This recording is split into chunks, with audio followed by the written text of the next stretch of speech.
కుంభరాశి వారికి రాశి ఫలాలు ఈ రకంగా ఉన్నాయి. రాశి ఫలాలని కనుక మనం ఒక పర్యాయం కనుక గ్రహ సంచారాన్ని దృష్టిలో పెట్టి చూస్తే బుధాదిత్యోగం ఏర్పడింది. రాశిలో వ్యయంలో కేతు యొక్క సంచారం, రాజ్యంలో గురువు యొక్క సంచారం, లాభంలో శని శుక్రుల యొక్క సంచారం, తృతీయంలో కుజుడు, ఆరింట రాహు యొక్క సంచారం. ఈ వారంలో ఉన్నటువంటిది గ్రహ సంచార గతులు ఇవి.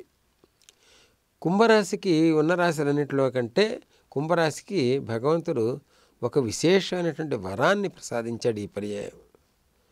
అంటే రాబోయే సమయంలో ఏలినాటి శని రాబోయే సమయం ఉంది, అంటే సాడేసాతి రాబోయే సమయం ఉంది.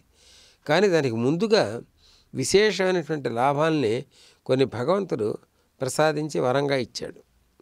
ఈ వరంగా ఇచ్చిన వాటిని గనక అందుకోవాలి అని గనక ప్రయత్నం చేద్దామని అనుకుంటే కుంభరాశి వారికి, కుంభరాశి వారు ఏ పరిస్థితిలోనూ సమయం అనుకూలంగా ఉంది కాబట్టి ఈ అనుకూలమైనటువంటి సమయాన్ని వాళ్ళకు అనువుగా తీర్చిదిద్దుకోగలిగే పరిస్థితి తెచ్చుకోవాలి. ఈ అనువుగా తీర్చిదిద్దుకోవాలంటే దీనికి సంబంధించినటువంటి ప్రక్రియ ఏంటంటే ఔషధ దానము. హాస్పిటల్స్లో కానీ లేకపోతే ఇతరత్ర మెంటల్ రిటార్డెడ్ కానీ ఇటువంటి రోగులు ఉన్న చోటకి వెళ్ళి ఈ ఔషధ దానాన్ని చేయగలగాలి. అంటే ఇప్పుడు ఈ మధ్యకాలంలో పెద్ద ఖర్చు లేకుండా చాలా తక్కువ ఖర్చుకే అమృతాంజనం కానీ లేకపోతే ఇతరత్ర కానీ వస్తున్నాయి ఔషధాలు. అంటే ప్రతి వాళ్ళు వాడుకోగలిగినటువంటి పరిస్థితి, సాధారణ ఔషధాలు. వీటిని కనుక అందరికీ కనుక అందజేయగలిగితే బాగుంటుంది. అది అందజేసేటువంటి రోజు కూడా మాఘ పౌర్ణమి, సూర్యనారాయణమూర్తికి సంబంధించినటువంటి పౌర్ణమి రోజున అందజేయటం.